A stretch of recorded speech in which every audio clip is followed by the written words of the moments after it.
Teresa Walk. Thanks for joining me. And this is going to be something a little bit different than what I normally do. And it was actually inspired by Chrissy Lewis at Dostoevsky in Space. And so anyway, she had a video up on her reading plans for 2020. And I'll just be honest, I don't do like long-term reading plans. It seems like a lot of pressure. But one of those things is she's participating in the 2020 Classics Community Reading Challenge, which is you read a certain number of classic books. And I thought, oh wow, that sounds like a really interesting challenge. The other thing is she said that she was going to be reading The Hunchback of Notre Dame because I was reading it. Now this is true. I bought the book on Kindle about a month ago, and I started it, but we've had a lot of things going on. I hadn't finished it. And so after I saw that video, I'm thinking, oh darn it, I'm going to have to finish this book now since she's reading it because I am. So anyway, I thought that this Classics Community Reading Challenge would be good. And also I was watching the announcement video by the person who started the challenge, Lucy the Reader, and she said that there's also a Classics-a-thon like the first 2 weeks of January, and I thought, okay, this would be perfect to get through this book because it's like about 600 pages. So anyway, a few comments on the challenge itself. Now, I think it's a great challenge, and one of the things that she said in the intro is that there are a lot of people that are out there reviewing classics or talking about classic books, but they're really hard to find. It's just very spread out, and I have found that to be true. If you do a search for book reviews on YouTube, just due to the algorithm, most of the things that come up are young adult, which is, there's nothing wrong with that. I think it's actually a good thing, because we've, reading and literacy is actually down in younger ages. And so the fact that there are all these young adult reviewers that are out there, sparking interest in books, I think that's awesome. But if you're not into young adult, then that makes it a little bit challenging to find those other people who are talking about books that you like to read. So, and you have to search very, very specifically to be able to find those people. And so I think this Classics challenge is awesome. The book is almost kind of surprising to me because my only exposure and awareness to it are the animated films. But I'm starting to read this and I'm like, wow, there is so much more to this story than what is shown in the movie. It's actually, there's what seems to me like there's a lot of social commentary in it too. And right now, as I'm getting back into reading it, the hardest thing for me really is, as I'm reading through this, there are all these questions that come up about, okay, well, what is this talking about? What is this talking about? This is something that I want to go and research. And I'm having to force myself to not stop and get off on a rabbit trail of research and just continue to read it. Like, I need to read it and just have my thoughts about it before I go and read commentary about it. And the other thing too is I'm really regretting not getting the physical copy. That's my hardest thing with Kindle. It's okay for just like fiction that you just read through fast, but anything like this, it's so hard for me because I want to be taking notes. I want to be putting my little, note tabs in it.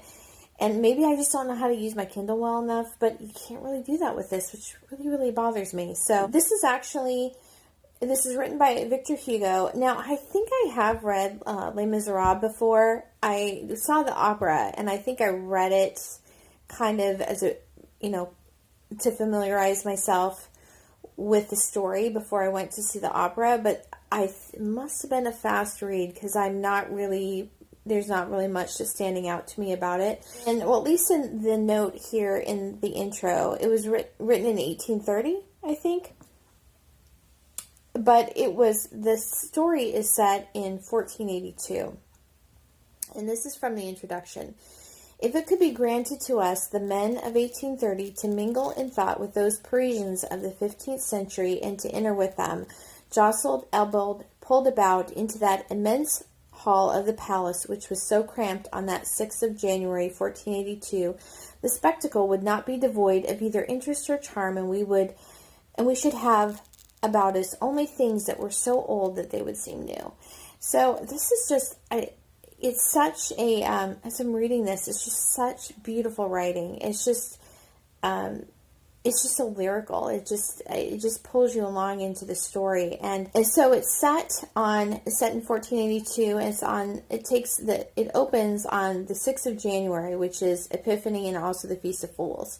And at this celebration, they're having a mystery play, and so that's how it opens up. And there's just there's so much humor in it. Hugo kind of points fun at some of the different members of society, but while he is doing this, he's also pointing out a lot of truth. I mean, there's humor in it, but you're getting a picture of some of the different social elements, some of the different motivations. For example, the author of the play is there, and he's so excited to see his masterpiece take place. And there's these young girls that are there, and they're kind of on the prowl, and he is convinced that his play is this great work, and he realizes that it's going over the head of most people. I'm at the point where the Cardinal just makes his appearance, as well as Quasimodo, and so that's the point where I'm at. But he does an amazing job of not only introducing the characters, but giving you a sense of some of the social dynamics that are going on underneath it.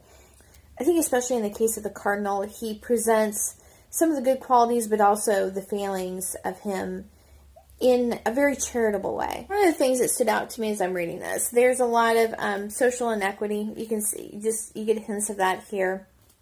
And one of the things that stood out to me is that it's the same thing was true then as it is now, that some of those grievances about real issues are placated by entertainment, because that's basically what the mystery is. There were students that were there that were ready to, start a riot and calling people out for different things, and then this play is promised to start, and then everything calms down. And I think that's still true of today, that, there's so much distraction in society that we ignore or don't pay attention to really important issues sometimes. So far, it just kind of shows me that things don't really change. So right now I'm about at the end of the play. So we'll see what happens next. I am at chapter 3, and I have to admit, I did actually look up just a little bit about the Feast of Fools. So as I said in the beginning, it was on, it opened on Epiphany, and I did have, and they were having the Feast of Fools, and I did have to look it up. So this was actually pretty common during the Middle Ages. It was when they would kind of elect a pope, and in this festival, it was a time when circumstances flipped through the day. So when I had left off the last time, the next part of it, as I said, they were at this festival. There was supposed to be a mystery. It's kind of like the opening is really kind of like a comedy and all the things that happens, but there's kind of like a revolt, not necessarily a revolt, but the crowd kind of dismisses the mystery, the play, and they start having a contest who can make the ugliest face. I can't remember what they call it, but anyway, so the person that wins is Quasimodo, and he is then the Pope, and then there's, as part of the festival, there's this parade, and he's basically the lead of this parade. So in the meantime, the poet that had written the mystery has, he's just completely crushed that his play is dismissed. He goes off, and into the scene comes Esmeralda. He comes across her, and while she's dancing, and he's mesmerized by her. And as he's watching her dance, let me see if I can find this again. I hate doing it on Kindle. But what breaks people are just absolutely fascinated by her. And then she's also, she sings a song, and as a poet hears it, Gringor, he said, Gringor felt the tears start to his eyes. Nevertheless, her song breathed joy most of all, and she seemed to sing like a bird from serenity and heedlessness. What stops her performance is basically two people. One is I think he's a priest, and then the other, I guess, kind of based on what I know of it, is the villain of the piece. And then the second is a woman that's basically, this isn't the words that she used, but she's basically calling Esmeralda a hussy, while she herself is a nun that got kicked out of the convent. And so I think Hugo is really kind of highlighting some of the hypocrisy that's in the church, and the other part of it is, so when Gringor first saw Esmeralda, he was completely fascinated, and then he found out, she was a gypsy, and then it said the illusions vanished. I mean, it shows his shallowness, his prejudices. And in the beginning, when his play is being performed, and some of the audience doesn't understand and asks him to explain it, he's just like, they're so shallow, they don't understand. But here he himself, he is judging by, class and status. The other thing that this is such a good book, But the other thing, that as Quasimodo is at the head of this procession, there's a whole section where it's reflecting on Quasimodo himself and how much his appearance has affected him. So let me read this. It is difficult to convey an idea of the degree of proud and blissful expansion to which the sad and hideous visage of Quasimodo had attained during the transit from the Palais de Justice to the Palais de Grève. It was the first enjoyment of self-love that he had ever experienced. Down to that day, he had known only humiliation, disdain for his condition, disgust for his person. Hence, deaf though he was, he enjoyed, like a veritable pope, the acclamations of that throng, which he hated because he felt he was hated by it. And then a little bit further, it says, he says, the spirit which was lodged in this failure of a body had necessarily something incomplete and deaf about it. And so, Hugo is really illustrating. A lot of us are shaped by how we're treated, and that sometimes we can't even see ourselves. It's so good. It's just like such a picture of human nature. So anyway, I'm just gonna stop here. I'm gonna read a little bit more, and so I'll check in a little later. Last check-in for the day, I think, because guess what? My Kindle died, so I'm gonna have to charge it up. But I got past so actually I thought it was chapters. It's not chapters. There's 11 what they call books between 2 volumes. So there's actually more chapters than 11 in there. But I got past the point where Pierre encounters Esmeralda. So from my last update, Pierre, the poet, was following Esmeralda. He comes across her being attacked by 2 people. One of them is Quasimodo. He has Quasimodo basically throws him, kind of knocks him out. And while he's sitting there knocked out, this captain of the guard comes and rescues Esmeralda. And so then after this, Pierre kind of gets, he basically falls into a den of thieves. The leader of the thieves tells him basically he has 3 options. Well, he fails miserably at pickpocketing. He's going to be hanged.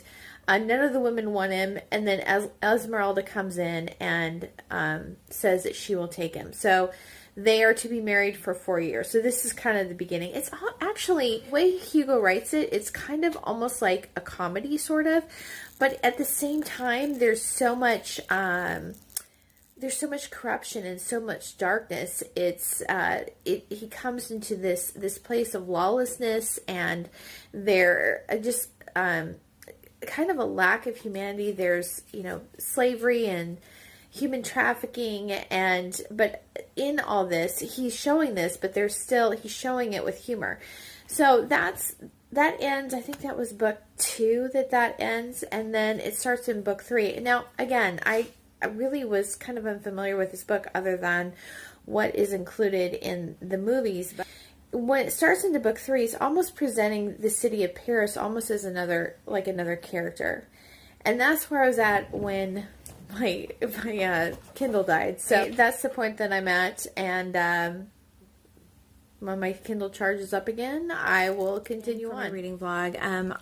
When I left off last time, I had just gotten started the chapter where it was talking about the city of Paris, and I had mentioned that I thought that it almost seemed like the city itself was a character in the story, and I started reading again and finish that chapter, and that's actually really true. It is, I did read, again, I'm trying not to read very much commentary on the book until I finish it, but I did read a little bit that Hugo's, part of the reason he published it was because he was complaining about, some of the architecture going in and, the character of the city being lost, and that's partly true, but it's actually more than that. I mean, it really is, the way he portrays the city is it's more like its own organism, and there's the 3 parts, and how each of the parts are shaped by the people in it, and how the architecture reflects that kind of the soul that's in each part.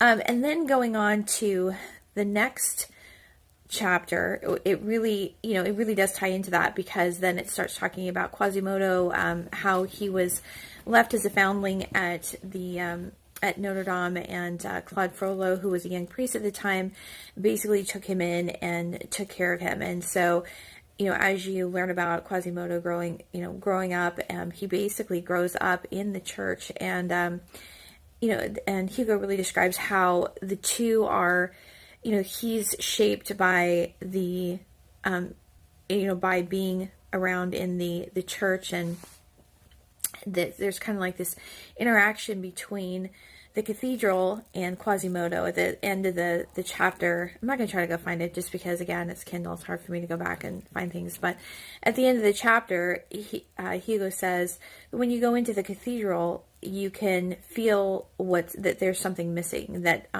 Quasimodo kind of brought a life to it through, his ringing of the bells in the cathedral. In one part, Hugo says that geometry is harmony, and there's pictures of that all the way through. You see how he's portraying different areas of the city, how he describes Paris like a Sunday morning with all the bells ringing, and that these structures bring harmony. And so when I was, and he does complain quite a bit, not complain, but he kind of dismisses some of the newer architecture and some of the things that are being destroyed. So keep in mind, he was writing this in 1830s, kind of like at the beginning of, the Industrial Revolution after the Enlightenment. And he's writing about the time of the Middle Ages. But as I was reading it, the thought came to me was that, he's describing all these beautiful, beautiful buildings, and is all that elaborate architecture, is it necessary? Is it required? No, it's not. But that beauty has meaning, and it, as Hugo is writing, his position is that structures shape spirit, and they interact. There's an interaction between the two. Earlier, when he was talking about Quasimodo, he was saying that his, with a body so deformed, it did affect his soul. So there's still that same theme there, and you can see that as he's describing the city, like the soul of the spirit of how the people themselves, how some of that architecture is a reflection of the soul of the people, about that interaction. So as I was reading that, the thought that came to me was that AI is information without meaning. You can have information, but it doesn't really tell you what it means or really tell you how to value it. And that's one of the things that is kind of a central theme in the Cultural Apologetics program.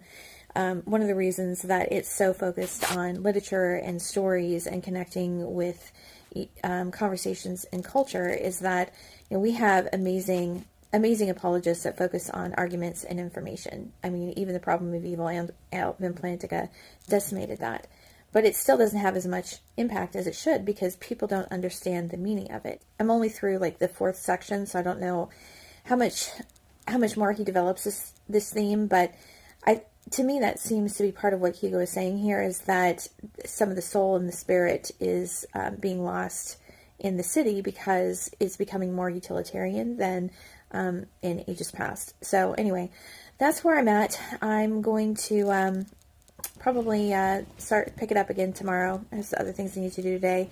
But I mean, this is a totally different book than I thought. It kind of reminds me of Lord of the Rings in that, you know, if you haven't read the books and you've only watched the movies, then you really, really don't know the whole story because there's so much more than, and I think Peter Jackson's movies I think he did a good job with them. But as far as the Hunchback of Notre Dame, if you only watch the Disney movie, it's like totally, almost a different story. I haven't even gotten to the point of the story really where the movie picks up. So anyway, I will check back in later.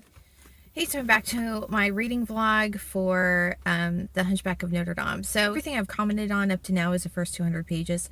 And I just realized I've got to get this done because I have all this video sitting there that is taking up space. And so I need to get through this. So I chunked through the next 200 pages of the book. And so I'm going to try to make my comments a little bit more brief, just because the video is 20 minutes on the first 200 pages and the book is 600 pages, so I'm sure you don't want to sit through an hour of this reading vlog. So next chapter that we're coming to is there's a couple of people that visit Claude Frollo in his office or his den or whatever you want to call it, and we find out that he is into alchemy. So this is really interesting, and then it gets into this whole thing about architecture. Now I have read a little bit about just the commentary on this book, that basically it was Victor Hugo's way of encouraging people to restore the cathedral at that time because it was going into decay. And I can see where that's true, but if you just think that Hugo had a preference for the Gothic style of architecture, you're really missing the point. There's so many interesting ideas in this section about the interaction between expression and the form it takes. As when they were talking about the alchemy, alchemists believed that they could transmute other substances into gold, and that's what they were searching for. So there's this dialogue between Frollo's visitors and him, and one of the people is saying, making all these assertions that science knows, which today sounds completely ridiculous. But I think one of the things we can take away is that people have always had reasons for what they think and what they believe, and they think that those beliefs are reasonable at the time. And so when we find, when we discover a fuller truth and we realize that those previous ideas were ridiculous, right? You just have to read it to see some of the things that they thought that science knew.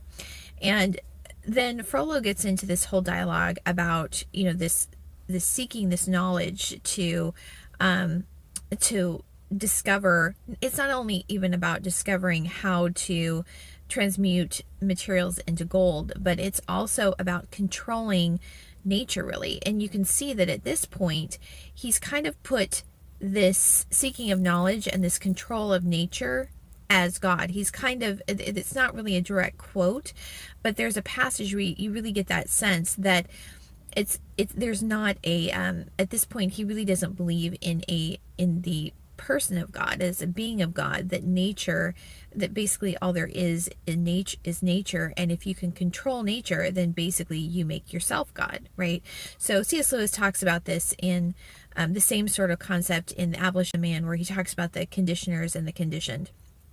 But when I was reading it struck me that modern scientism, this idea that science is the ultimate truth and nature, there's nothing beyond nature itself, that really has its roots in alchemy, this desire to control and to be able to turn things to man's own will. So one of the other things that I thought was interesting about this is there's a comment when they're talking about things that science knows for sure, and there's this dialogue back and forth, and then Hugo writes, "So will you deny," said Pulitzer, the sympathetic force of the collarbone and the calybalzons," I'm not sure if that's a word, I can't even read my writing at this part, "are derived from?" And then Frollo responds, "An error, Mr. Jekis. None of your formulas end in reality. Yes. Alchemy, on the other hand, has its discoveries. Okay. So that's the thing, that whatever you think is true, it has to end in reality. It has to actually come about. Whatever your theory is, it has to come about. Now, if you haven't ever read anything about string theory and the debate on that, there's a really interesting, I'll link to it in the description. There's a really interesting article. It calls String Wars. And basically, string theory in physics right now is you just kind of decide, okay, well, this is a formula, this is an equation, but you don't have to prove it. And so it's like basically people are trying to create their own reality, but the thing is, there actually is a reality, and you have to conform your ideas to what is true rather than trying to make something true. But anyway, I'll link to that. But that's a whole nother topic. This video is going to be long enough as it is, so we won't get into that. So then there's this other quote in there that says, "But in the full line and in the stars is as ridiculous as to believe with the inhabitants of Grand Cathay that the golden oriole turns into a mole, and that grains of wheat turn into fish of the carp species." And I read that and I was like, okay, so he's addressing these evolutionary changes. So this was written again, or it was published in 1831. That was before Darwin's Origin of Species. So again, I had to stop and research just a little bit. I could not find any reference to that specific belief. Now, Grand Cathay is actually what northern China was referred to during the Middle Ages. I couldn't find any reference to that sort of belief. So I don't know if Hugo was just making that up, or if there was some other reference to that he was referring to himself. But before Darwin, there was this big, these ideas of things changing didn't start with Darwin, but there was this huge move. There was this huge school of thought in France called French transformism, and the timeline for that is given as 1790 to 1830. So these are the types of conversations that were going on during Hugo's time, and so he's referencing that. So then let's go back to this other really, really interesting idea, is that he was talking about the press and architecture, and how he believed, and when he's talking about the press, he's referring to the printing press. So again, this is set in 1482, and Gutenberg's had invented the printing press, not too long before that. And so that invention of the printing press had this huge impact on society. One of the things that Hugo thought was that it had a detrimental impact on architecture. He writes, "It was a presentiment that human thought, in changing its form, is about to change its mode of expression, that the dominant idea of each generation would no longer be written with the same matter and in the same matter."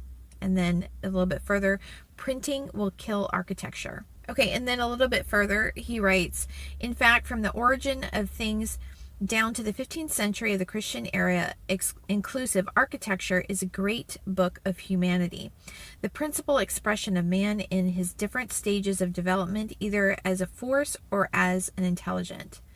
In another part, he talks about how all ideas want to have expression and to take form, and that Hugo is talking about, not only here, but also earlier when he's talking about the cathedral and also Quasimodo, that the form is and affects the expression. And so he's talking about that here too, is that these ideas that man had before they put them in architecture, and that these great buildings were an expression and a message from that generation to future generations. And so there's this whole interesting passage about how that lack of the idea that you could just come out with an idea and it could be so easily disseminated, how that would basically kind of change not only the thoughts themselves, but the people themselves. So that's really, the whole passage is really interesting. You could write like a whole dissertation just on that one chapter. In the apologetics program at HBU, one of our one of our classes that's for the cultural apologetics program is called Film, Visual Arts, and Apologetics. And my little reflection that I wrote on that was actually on the Fountain of Trevi. It was actually, I kind of reworked it a little bit, and it was published in the 3rd edition of an Unexpected Journal. The issue is titled, the issue is titled Courage, Strength, and Hope, and then so if anyone is writing a paper about how form impacts thought, this chapter in The Hunchback of Notre Dame would be like a really good one to include. So the other thing that, and I'm just bringing this in because I've been reading a lot about this. I'm taking patristic fathers right now, and so we're reading some of those very early church writers. And I mentioned this in my Bible study on the parable of the talents. Those early writers really talk a lot about being faithful, and that our actions are important. And the connection to me to what Hugo is saying here is that the expression affects the form. Like there's this they're not separate. It's not this idea is here and it doesn't matter what form it takes. That there's an interaction between the two. And that's the same thing with our belief, right? So salvation is believing, right? So if we confess with our mouth that Jesus is Lord and believe in our hearts God raised him from the dead, we'll be saved. Salvation is believing. Belief isn't this solid idea that never changes. There are other things that influence our beliefs. So we can believe one thing one day and not believe the next, right? In the next verse, it says that the believing produces righteousness. So if we actually believe something, then there should be evidence of it. So if there's not this follow through, then something's got to change there. Either our actions are going to change to line up with our beliefs, or our beliefs are going to change to line up with our actions. There's this interaction. Now, I think Calvinists, the place that they struggle is that they don't believe that there's free will, and that's basically kind of like sets the whole thing off. We always have a choice. We have God is extending grace to all people. So the Bible says that God is not willing that any should perish, but that all should come to repentance. John 3:16, for God so loved the world, the whole world, that he gave his only begotten son, that whoever believes in him should not perish but have everlasting life. So that grace is extended to all, but we have a choice. And we also have a choice in how we take action on the salvation that we've been given. And so that the parable of the talents that I just did the Bible study, that's an illustration of that we're accountable for what we do with the gift that we've been given. And our beliefs have to take form, right? And so just as Hugo believes that there's this dynamic between the shape a thing takes and the thought, that there's this interplay between the two, so there's an interplay between our beliefs and our actions. So, and as reading this, I think you see this as the story progresses in The Hunchback of Notre Dame. Like, people believed certain things, but when they're, especially in Claude Frollo, so I haven't gotten to the end yet, but just so far of what I've seen, in the beginning part, he was very devout. He believed. His actions lined up with that. He put a lot of care into his brother after they were orphaned. He did the same thing for Quasimodo. He had this love and this care, this self-sacrificial love for them. But as he turns, we see this in his actions. He has come to a point where it seems like he really doesn't believe in a God that he answers to, that he can make nature answer to himself. And so I'm not going to get into it, but we see how this his character turns from the person that he was before. And it's the same thing with Quasimodo. He has this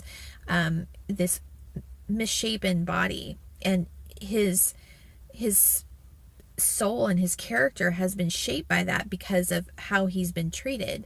But then we see a change. We're going to get into that. So I spent all this time, and I said I was going to try to be shorter, but anyway, so in the next chapter we find out a little bit more about the what was referred to as the sacked nun, the person that has been cursing Esmeralda. We find out a little bit about her history, how she got to the point where she is. We find a little bit more about Quasimodo, and it kind of sets up this interesting dynamic of what's going to happen down the road. So then Quasimodo had been arrested for trying to kidnap Esmeralda. He's taken before the judge, who happens to be deaf. And this is another whole, it's sort of almost kind of a comical scene, but it's also a tragedy, because it's basically, Hugo was showing just how completely unjust some society is, and how little compassion there is on the person. So he is sentenced to be whipped and pilloried as a punishment. That's carried out. And there's, people just look at him as a spectacle. And then Esmeralda comes. He's expecting her to take revenge on him, and instead that she gives him water. And this is right after Claude Frollo has ignored him and left him there. So this is a turning point for Quasimodo. Esmeralda encounters Phoebus again, the captain that rescued her. Now she has been kind of obsessed over him. She has created this idea in her mind of who he is based on his appearance, and it doesn't match his face. And so we later see the consequences of her not being able to see past that. So the movies basically take kind of this middle third section, and that's the main part that we're seeing here. Because of Esmeralda's inability to see through Phoebus, she gets herself into a situation. It's kind of interesting. It's kind of like she has kind of this obsession with Phoebus, and then someone else has an obsession with her. So because she can't see through Phoebus's facade, he is basically falsely accused for someone else's actions. She's arrested, she's condemned as a witch, and she's sentenced to death. So this sets up the whole scene. She's just about ready to be killed, and Quasimodo sweeps in and rescues her and takes her to the cathedral and claims sanctuary for her. This is a description of the scene. Then the women laughed and wept. The crowd stamped with enthusiasm, for at that moment Quasimodo had a beauty of his own. He was handsome, he, that orphan, that foundling, that outcast. He felt himself august, strong. He gazed in the face of that society from which he was banished, and in which he had so powerfully intervened, of that human justice from which he had wrenched its prey, of all those tigers whose jaws were forced to remain empty, of those policemen, those judges, those executioners, all that force of the king, which he, the meanest of creatures, had just broken with the force of God. It's just, that part is an amazing scene, and I think that it also illustrates that, all these people in these positions who are supposed to serve justice aren't. They're betraying truth, they're betraying justice, they're betraying God. And so when that happens, God uses the unlikely people to bring about justice. So anyway, that's where I'm at. I have about another 200 pages to read, and then I'll be at the end, but I will check back in with you a little later. Okay, I finished the book. I just finished it. And I know I said last time that I was going to try to be brief, and then I went a long time anyway. I really have to be brief because I only have a little bit of time to record this, but oh my goodness.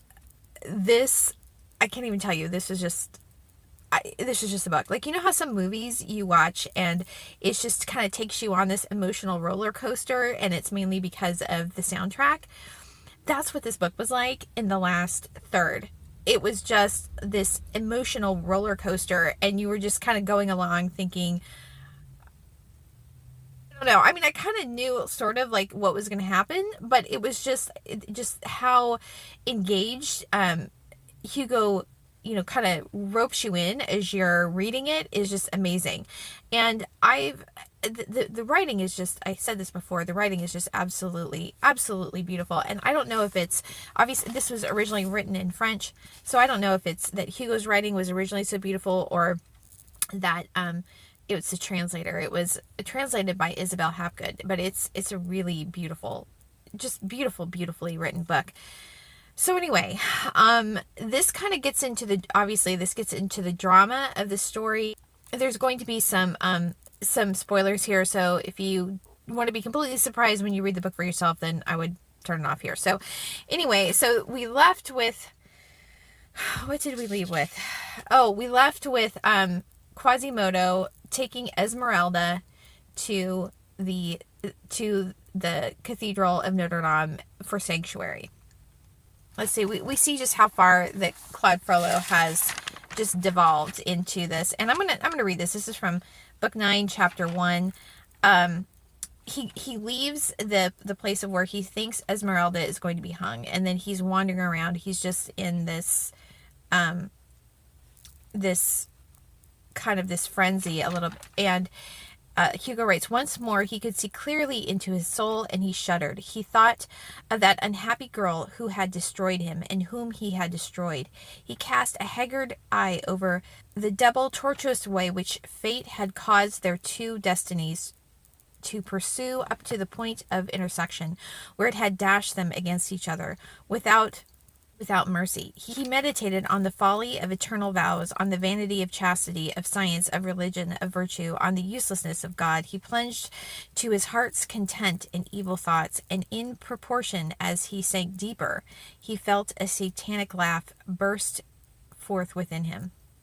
Okay, so we see he has no repentance for what he did. He blames Esmeralda for, his lack of control, for his unregulated emotions. He blames her for not loving him. He doesn't take any responsibility for his own actions. He's just blaming his passions all on her.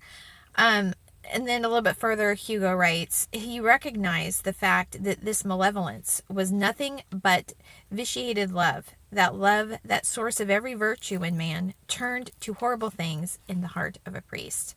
One of the things here is that, just reading the whole thing, it just seems like people confuse passion with love. And C.S. Lewis has a book called The Four Loves, and he talks about this needs love, this consuming needs love. And that's really what we see in most of the people in this book. And quite frankly, to be honest, even Esmeralda, she just sees Phoebus for this appearance. She doesn't see him for what he is. And I mean, she probably isn't so much in it as the rest of them, but there are, we see in the book that there are very few people who really have this divine love, this, or what the Bible, in the Bible refers to this as agape love, this self-sacrificial love that will literally lay down its life for others, as Jesus showed to us.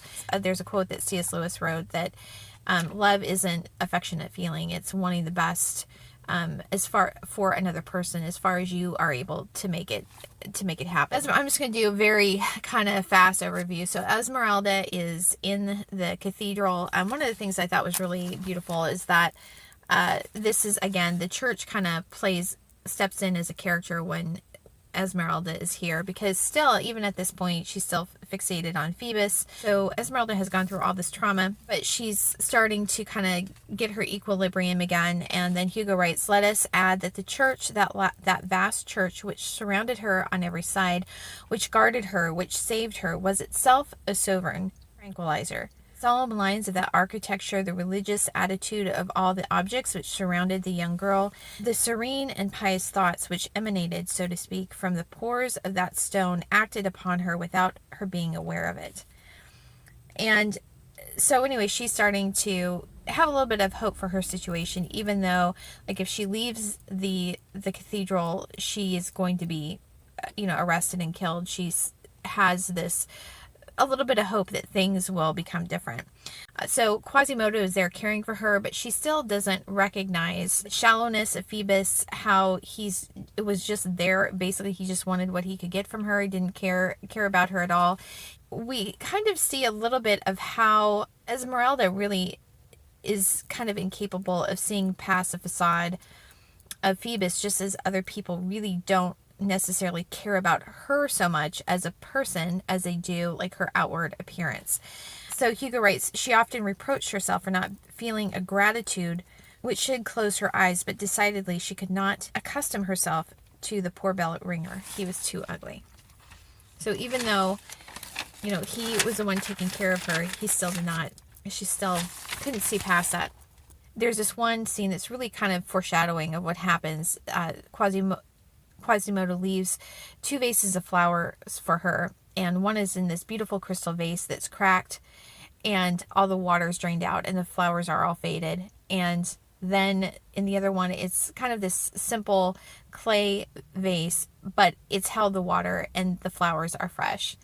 And in the end, she takes this, Hugo writes, it's, he wasn't sure if this was intentional or not, but she takes the faded flowers from that cracked vase and wears them around. And this is, just not only a symbol of what she has chosen, but also kind of foreshadowing of what happens in the end. Claude Frollo is still completely obsessed with her, runs into Pierre Gringor, and I'm not sure if what he tells him is actually true or if he tells Gringor a lie to get this whole series of events in motion. So he tells Pierre that Parliament has decreed that has voted that Esmeralda is to be denied the sanctuary and is to be taken and killed. I don't think that's true, because then we see a little bit later on that the king decides to violate the sanctuary. So I don't think that was true to begin with. Gringor goes and he gets the support of the vagabonds or the outcasts or the thieves or whatever you want to call them. And they decide that they're going to go and rescue Esmeralda. And part of it is, they're expecting that there's going to be riches in the cathedral. And so that's part of it. So they go there and they are trying to break in. Quasimodo sees them and thinks that they're an enemy to and want to hurt Esmeralda. So he starts throwing these rocks and beams and trying to repulse them. This just infuriates the crowd even more, because they think that it's the archdeacon that's trying to, that's attacking back at them. And so all of this injustice kind of stirs up, and so they go even more full force against it. Because of that, because of the uproar, the king does decide to, they find out that the reason that the outcasts are revolting is to try to get Esmeralda, who they call a sorceress. And so it's at that point that Louis actually decides that he's going to violate the sanctuary and orders her to be killed. So he sends a captain's guard against her. In the meantime, Gringor is going with Frollo. They take Esmeralda out and tell her that she's going to, that they're going to rescue her along with her goat. And this is the thing that's kind of odd to me. It sounded like from the beginning, from the one chapter, that it seemed like Gringor thought that Frollo was actually going to help Esmeralda escape. And then they come to a point where they're coming out and he has, they have the goat, Esmeralda's goat and Esmeralda. And he says, well, I can only save one of you. And so he takes the goat and Esmeralda is left to go with the priest, who she doesn't know at the time is him. And he goes off his merry way. And I was thinking, at that point, does he realize that Frollo has evil intentions towards Esmeralda? So then they go and basically what it looks like, Frollo has orchestrated all of this to come to the point where he can try to force Esmeralda. It's like, if you don't come with me right now and give yourself to me, you're going to be hanged. And so she refuses him. So he is, furious, basically goes to turn her over to the captain of the guard. But there's a scene where Esmeralda is reunited with her mother. And that to me is just kind of like this tragic scene too. And it kind of reflects how what we think of as love can also be corrupted so easily when we don't have the proper focus. Because just reading that whole scene, if we don't have care for other people beyond how they're related to ourselves, then I think that scene there shows how easily that love can be corrupted. So anyway, there's this whole tragic scene with her mother. Esmeralda is actually hanged, and even just explaining this, it just doesn't even begin to convey the drama of this whole scene. So Frollo goes back to the cathedral and he's watching as all of this that he's put into place plays out. And Quasimodo sees what he does. And even at this point, he's realized that the only person that could have gotten to Esmeralda was Frollo. And so he's warring at this. He still has this really deep, deep love for Frollo. But he sees Frollo looking at Esmeralda. He watches. They can see from the cathedral her being hanged. And Frollo laughs. And it's at that point that Quasimodo pushes him off this ledge. Frollo meets his end. It kind of wraps up in the end of the book, and it says that Quasimodo has disappeared, and they don't know where he is. And then years and years later, they open this grave where people who had been hanged were buried, and they find two corpses, and one is obviously Esmeralda and one is Quasimodo, and said that when they tried to separate the skeletons, that Quasimodo's body turned to dust. And it was just, oh my goodness, the whole last third is just this emotional roller coaster. I mean, it is a tragedy. I don't know what it is about French stories that they don't like happy endings. I don't know what the deal is with that, but it's just, the whole thing is really about, not the whole thing, I mean, just the romance of the story. It's about love, but it's just about the different forms it can take, and how what we think of as love can be so perverted when we are, again, like when we're so self-focused, that love can become so perverted. Esmeralda's mother did have a self-sacrificial love for her once she found Esmeralda, but even in that, there was a lot of self-focus, because her care for Esmeralda was because she was her child rather than necessarily for the person that she was. And then really Quasimodo was really the only person out of the entirety of the novel that really showed that self-sacrificial love. I mean, someone who laid down their lives, for another. And I think that one of the things that I think is really valuable about the book is that it shows how, in 1 Corinthians chapter 13, it talks about what love looks like. Love is patient, is kind, is not boastful or proud, never envious. What does true love look like? And if we mistake just emotions for true love, that we can get so wrapped up in our emotions that we can mistake, our feelings, these transitory feelings, for what love actually is. And I think that novels like this can, you look at relationships that you have, whether they're romantic relationships or whether they're friendships or any sort of relationship, and you look at, okay, well, where does this fall in this? Is this relationship? Is there envy and jealousy in this? Is it about status? Is it just about, what this person can do for me? This story is just like, there's so much in it, and I just feel like I kind of have to sit and think and process this a little bit more to really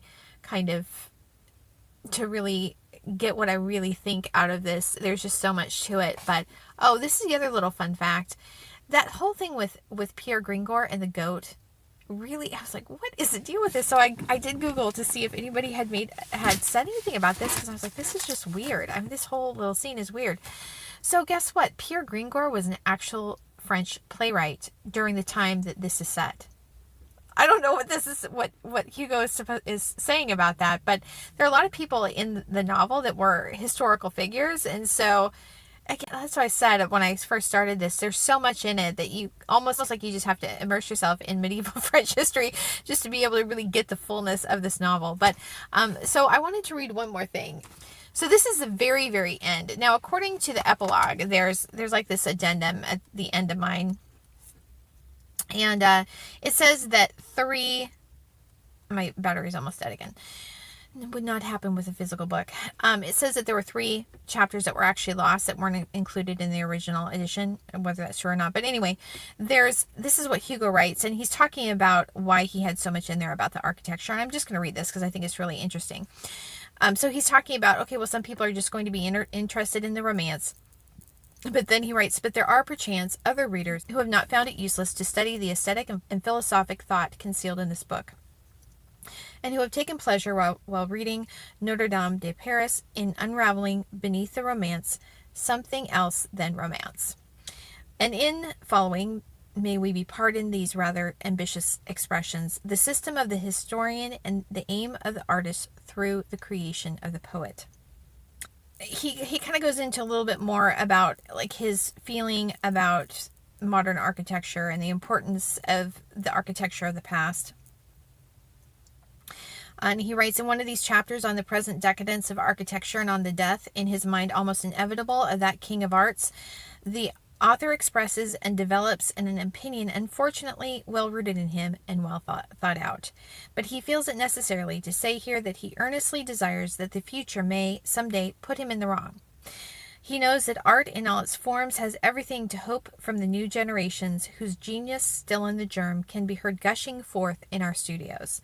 The grain is in the furrow, the harvest will certainly be fine. He merely fears, and the reason may be seen in the second volume of this edition, that the sap may have been withdrawn from that ancient soil of architecture which has been for so many centuries the best field for art.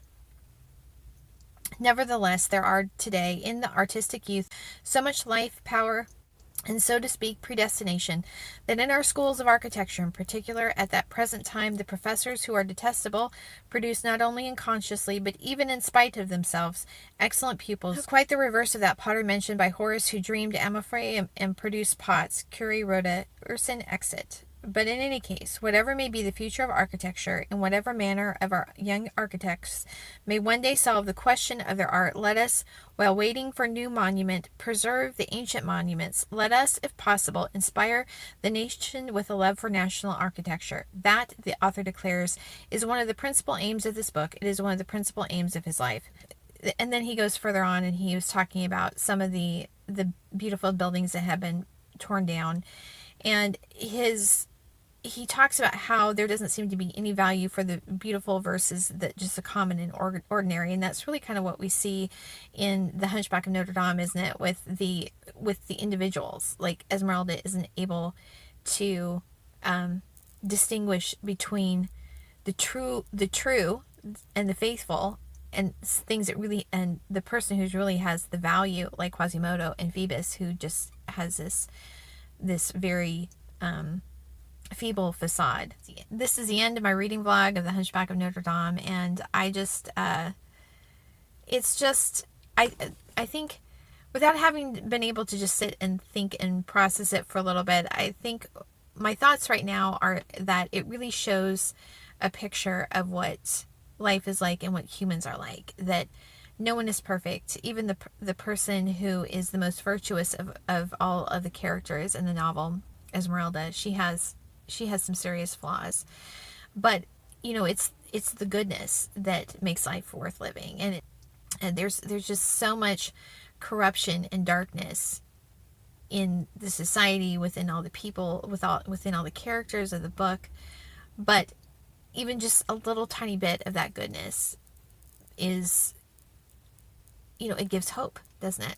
I don't know. This book just makes me emotional. I don't even know why, but so, two things. Number one, I definitely need to get the physical copy of this book because I can just see so much in this novel that I'll want to pull out and bring as quotes into things that I write. So that's one thing. The second thing is I don't know if I can ever watch a movie based on this again. I just don't know if I could. I just they're just so different than what the novel is. I don't know if I could, but anyway, so let me know your thoughts if you've read the novel, if you're planning on reading it. Anyway, but that is enough for this reading vlog. I don't know. This is the first time I've done one, and I'm still my thoughts are still up in the air on kind of this whole process. I think it's just that this novel is just so much. I just kind of have to synthesize it a little bit, I think. But anyway, thanks for watching through all the way to the end, and I will see you next time.